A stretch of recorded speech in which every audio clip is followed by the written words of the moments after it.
Hello viewers, আজি আমাৰ বিদ্যালয়ৰ গুণোৎসৱৰ শেষ পৰ্যায় 2022 বৰ্ষৰ প্ৰথম পৰ্যায়ৰ আজি আমাৰ ইয়াতে বঙাইগাঁও জিলাৰ আমাৰ ইয়াতে লাষ্ট গুণোৎসৱ আৰু এই গুণোৎসৱলৈ সকলোকে আমি স্বাগতম জনাইছোঁ। আমাৰ স্কুলখনৰ নাম হৈছে জ্ঞানচাকি হাইস্কুল। আমাৰ ইয়াত অভিভাৱকসকল আহিছে, দেখিছে আপোনালোকে, এইসকল অভিভাৱক আহি আছে, মাতৃগত সদস্যসকল আহি আছে। সুন্দৰ এটা পৰিৱেশ। ছাত্ৰ ছাত্ৰীসকল ইতিমধ্যে আমাৰ বিদ্যালয়ত প্ৰৱেশ কৰিছে। মই আপোনালোকক দেখুৱাৰ চেষ্টা কৰিছোঁ। এয়া আমাৰ বিদ্যালয় জ্ঞানচাকি হাইস্কুল। আজি আমাৰ গুণোৎসৱৰ দ্বিতীয় থাৰ্ড ডে, অৰ্থাৎ শেষ পৰ্যায়ৰ যিটো আমাৰ এক্সটাৰ্নেল ইভালুৱেশ্যন। আজি আমাৰ সেই এক্সটাৰ্নেল ইভালুৱেশ্যনৰ আজি অন্তিম দিন আৰু সেই মৰ্মে আমাৰ বিদ্যালয়ত আমি সকলোৱে অলপ আগতীয়াকৈ আহিছোঁ আৰু ছাত্ৰ ছাত্ৰীসকলেও আগতীয়াকৈ আহি আছে আৰু গাৰ্জেনবিলাকো আহি আছে আৰু মাতৃগত সদস্যসকলেও ইয়াত আগতীয়াকৈ আহি আছে। আমি সকলোকে স্বাগতম জনাইছোঁ আৰু গুণোৎসৱৰ সফল কামনা কৰিছোঁ।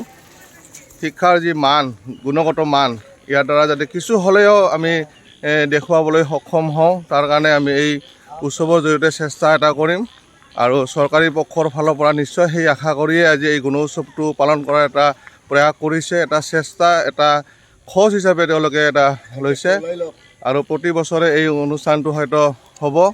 আমিও তাক সফল দিবৰ বাবে চেষ্টা কৰিম। এয়া জ্ঞানচাকি হাইস্কুল, আপোনালোকে দেখিছে। আমাৰ ইয়াতে এজন ছাৰ আছে, পৰিমল কুমাৰ ছাৰ। তেওঁ ৰাস্তাত থিয় হৈ ছাত্ৰ ছাত্ৰীসকলক কিছু নিৰ্দেশাৱলী দেখুৱাই আছে।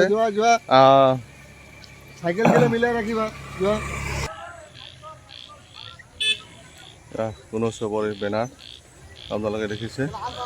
আশা কৰোঁ সৰু এটা ভিডিঅ' হ'ব আৰু ভিডিঅ'টো চাই আপোনালোকে ভাল পাব। লাইক কৰিব, শ্বেয়াৰ কৰিব আৰু ছাবস্ক্ৰাইব কৰিব। আমাৰ এটা সুন্দৰ পৰিৱেশ আপোনালোকে দেখিছে। বাবে এজনে ব্যক্তি, যিজন আমাৰ সন্মানীয় ব্যক্তি, শিক্ষক, যিজনে আমাক বুজুৱাই দিয়ে অথবা চিনাই দিয়ে, মেক্স মুলাৰে কৈছিল। নমস্কাৰ, মোৰ নাম শ্ৰী সুপৰ্ণা দাস। মই দশম শ্ৰেণীত পাঠ গ্ৰহণ কৰি আছোঁ। মই এটি মহৎ লোকৰ বাণী ক'বলৈ ওলাইছোঁ। জীৱনত ভয় কৰিবলগীয়া একো নাই, কেৱল শিকিবলগীয়া আছে মেৰি কুৰী। নমস্কাৰ, মোৰ নাম লতিকা পাল। মই দশম শ্ৰেণীত পাঠ গ্ৰহণ কৰি আছোঁ। মই এটি মহৎ লোকৰ বাণী ক'বলৈ ওলাইছোঁ। আমি যি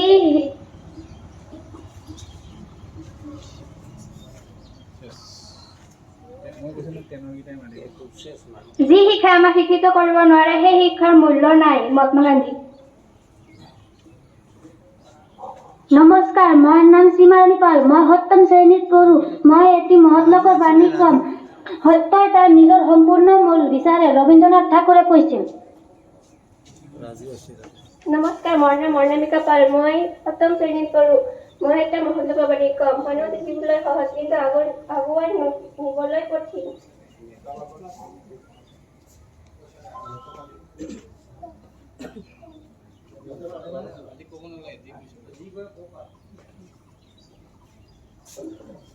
নমস্কাৰ, মোৰ নাম শ্ৰী সুস্মিতা ৰায়। মই ক্লাছ 8ত পঢ়োঁ। মই এটা নেতা হওঁ।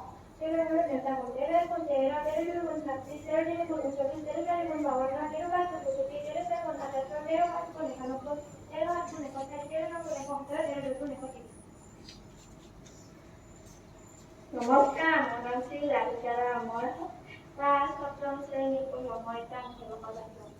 হিংসা এনে পাপৰ প্ৰায়শ্চিত্ত নাই। নমস্কাৰ, মোৰ নাম কিমান নাৰী। মই ক্লাছ 7ত পঢ়োঁ। মই আজি এটি মহৎ লোকৰ বাণী ক'ম। অভাৱে হ'ল আৱিষ্কাৰৰ মূল, কন্যা গুৰুমুখৰ কাছে কৈছিল। তেখেতেও আপোনালোকক দুই এষাৰ ক'ব, তেখেতৰ পৰিচয়টো নিজেই দিব, মই নিদিওঁ। যেনক আজি এজন সভাপতি চাহেব, প্ৰধান শিক্ষক, অভিভাৱকসকল, আন শিক্ষক, বিষয়াসকল, মৰমৰ ছাত্ৰ ছাত্ৰী ভাই ভনীসকল, যেনক আজি আমি ইয়াতে তোমালোক উপস্থিত হৈ নিজে গৌৰৱান্বিত অনুভৱ কৰিছোঁ। কাৰণ মই যিটো চাকৰি কৰোঁ সেইটোৰ লগত আচলতে শিক্ষাৰ তেনেকুৱা সম্পৰ্ক নাই, কিন্তু পোনপ্ৰথমে মই যিটো বিভাগত চাকৰি কৰিছিলোঁ তাৰ লগত কিন্তু মই জড়িত আছিলোঁ। মোৰ এপইণ্টমেণ্টটো মোৰ শিক্ষা বিভাগতে হৈছে। এতিয়া চাকৰি মোৰ বেছি দিন নাই, 2 বছৰতকৈ 2 মাহ কম আছে। লাষ্ট এক মুহূৰ্তত আপোনালোকৰ যিটো মৰম চেনেহ, ছাত্ৰ ছাত্ৰীসকলৰ যিটো সন্মান পাইছোঁ, তাত মোৰ অন্তৰখন গৌৰৱেৰে ভৰি উঠিছে। বক্তব্য দীঘলীয়া নকৰোঁ। ছাত্ৰ ছাত্ৰীসকলক মই এইটো অনুৰোধ কৰিছোঁ, তোমালোকে আমাৰ যিটো গুণোৎসৱৰ পৰীক্ষা হ'ব, নিজে যিমানখিনি পাৰা সেইখিনি তাৰমানে কি শুদ্ধ সহকাৰে কৰিব বুলি মই আশা ৰাখিছোঁ। বিদ্যালয়ৰ সৰ্বাংগীন উন্নতি কামনা কৰি মই মোৰ বক্তব্য সামৰি লৈছোঁ। ধন্যবাদ।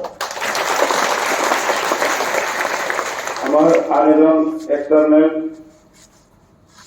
মুকুল খান, তেখেতকো দুআষাৰ বক্তব্য ৰখাৰ কাৰণে আহ্বান জনাইছোঁ।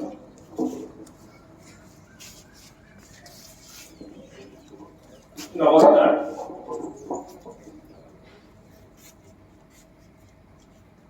আজি এই গুণোৎসৱৰ এই শিক্ষণাস্পদ দ্বিতীয় দিনৰ উপস্থিত থকা SMDC সন্মানীয় সভাপতি মহোদয়, প্ৰধান শিক্ষক, সন্মানীয় শিক্ষকসকল, উপস্থিত কমিউনিটি মেম্বাৰ্ছ, আই মাতৃসকল, উপস্থিত ৰাইজ, লগতে মৰমৰ ছাত্ৰ ছাত্ৰীসকল।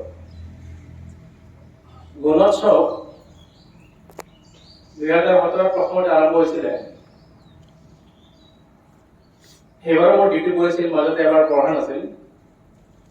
এইবাৰ আকৌ এদিনৰ কাৰণে পঢ়িছোঁ। প্ৰথম যিটো কাৰ্যসূচী, এই প্ৰাৰ্থনা সভা, এই প্ৰাৰ্থনা সভাৰ আনুষ্ঠানিকতা আৰু ইয়াৰ যিটো শৃংখলা, এইখিনি চাই যথেষ্ট ভাল লাগিছে।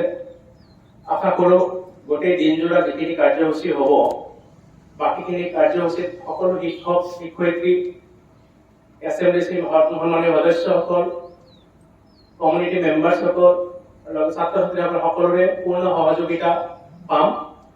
আমি সকলোৱে মিলিজুলি এই কাৰ্যসূচীটো ভালদৰে সমাপন কৰাটোৱে আমাৰ উদ্দেশ্য। গতিকে গোটেই দিনটোৰ সহযোগিতা আশা কৰিছোঁ। এইখিনি কৈ মই বক্তব্য সামৰি মাৰিছোঁ। ধন্যবাদ।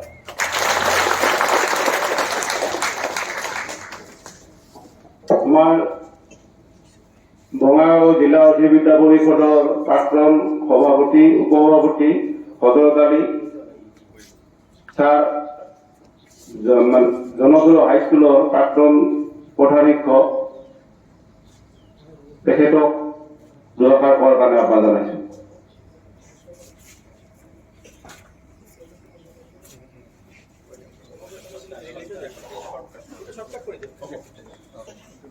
পৰম শ্ৰদ্ধা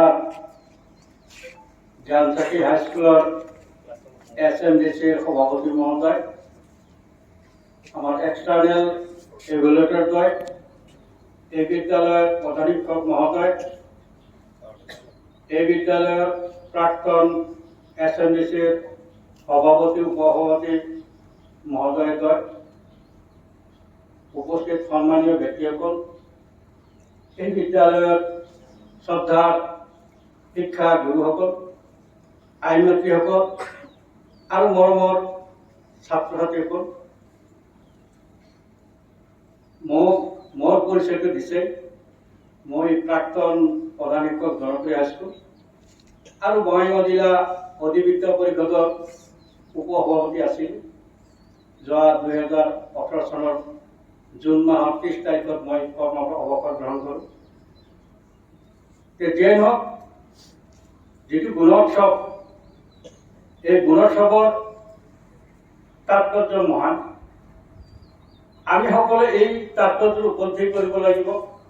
এই উৎসৱটো বাৰু আমাক কিয় দিলে, আমি এই উৎসৱটো কি লাভ কৰিম, এই লাভালাভৰ ফালেদি আমি যদি মই কওঁ যে প্ৰথমতে আমাৰ যিবিলাক ছাত্ৰ ছাত্ৰী, এই ছাত্ৰ ছাত্ৰীসকলক গুণগত শিক্ষাৰ কাৰণে আমাৰ শিক্ষকসকলে কিখিনি কৰ্ম কৰিলে, তেওঁলোকে কিমানখিনি পৰিশ্ৰম কৰিলে, তেওঁলোকৰ স্কিল ডেভেলপমেণ্ট কিমানখিনি, ল'ৰা ছোৱালীক কিমানখিনি শিক্ষাদান কৰিলে, তাৰ দ্বাৰা আমাৰ ল'ৰা ছোৱালী কিমানখিনি উপকৃত হ'ল, তাৰে এটা মূল্যায়ন। তাৰে এটা আমাৰ পৰিচয়, আমাৰ ছাত্ৰ ছাত্ৰী কিমানখিনি শিকিলে তাৰ দ্বাৰা তেওঁলোক ভৱিষ্যত জীৱনত কিমানখিনি লাভান্বিত হ'ব, উপকৃত হ'ব, এই কথাখিনি আমি আচলতে মূল্যায়ন কৰাৰ কাৰণে এই গুণোৎসৱটো মানে চৰকাৰৰ ফালৰ পৰা ব্যৱস্থা কৰাইছে। আশা ৰাখিছোঁ আমাৰ শিক্ষক শিক্ষয়িত্ৰী বন্ধু বান্ধৱীসকলে তেওঁলোকৰ যিটো মানে পৰিশ্ৰম, তেওঁলোকে যথেষ্ট পৰিশ্ৰম ল'ৰা ছোৱালী শিক্ষা দিছে। আৰু আমাৰ ছাত্ৰ ছাত্ৰীসকলৰ মোৰ এটা আহ্বান, তেওঁলোকে যিখিনি কথা শিকিছে আৰু আমাৰ এক্সটাৰ্নেল ইভেলুৱেটৰসকলেও যিখিনি কথা কৈছে যে যিটো তেওঁলোকৰ পৰীক্ষা হ'ব, সেই পৰীক্ষাত তেওঁলোকে খুব মনোযোগৰ সৈতে যাতে উত্তৰখিনি দিয়ে, যাতে সঠিক উত্তৰ দিয়ে, সঠিক উত্তৰ দি তেওঁলোকৰ যিটো গুণগত মান উন্নতভাৱে যাতে প্ৰকাশ কৰিব পাৰে, বঙাইগাঁও জিলাত যাতে জ্ঞান চিটি হাইস্কুলৰ এটা সুনাম থাকে, এইখিনি আশা ৰাখি সকলোকে মোৰ ব্যক্তিগত তৰফৰ পৰা আন্তৰিক ধন্যবাদ জনাই মোৰ বক্তব্য ইমানতে সামৰিছোঁ। জয়।